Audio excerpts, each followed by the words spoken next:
Ahmed sat at his usual desk, third row from the window, where the sunlight spilled onto the wooden surface. He liked this spot. It wasn't too close to the teacher's desk, where questions were flung like darts, nor too far back, where whispers carried secrets he didn't care to hear. It was a space that allowed him to simply be, a quiet observer in a classroom filled with noise.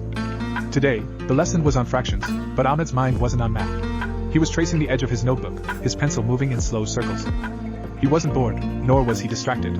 He was thinking. Ahmed's thoughts often wandered like this, exploring questions that no one asked aloud. He wondered why the classroom always felt colder in the mornings, even when the sun was bright.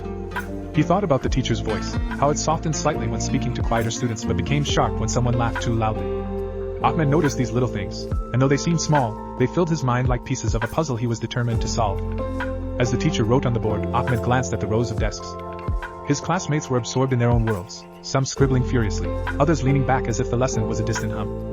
Ahmed's eyes returned to his notebook, where he began sketching an idea that had taken root in his mind, a diagram of the classroom, each desk a square, with arrows pointing toward patterns he'd observed. Ahmed loved patterns. They were everywhere if he knew where to look. He saw them in the way students always chose the same seats, in the rhythm of the teacher's chalk against the board, in the way the sunlight shifted as the day wore on. Patterns were like hidden stories, and Ahmed liked to imagine himself as the only one who could see them. The teacher's voice called the class to attention, and Ahmed quickly shut his notebook, the unfinished diagram tucked away for later. He answered the question posed to him without hesitation, his calm confidence surprising even the teacher. When the bell rang, Ahmed lingered as usual, watching his classmates pour out of the room in a blur of chatter and laughter. He stayed seated, his hand resting on the closed notebook. There was no rush. As the room emptied, Ahmed looked around one last time, the quiet settling over him like a blanket. He didn't mind being alone here.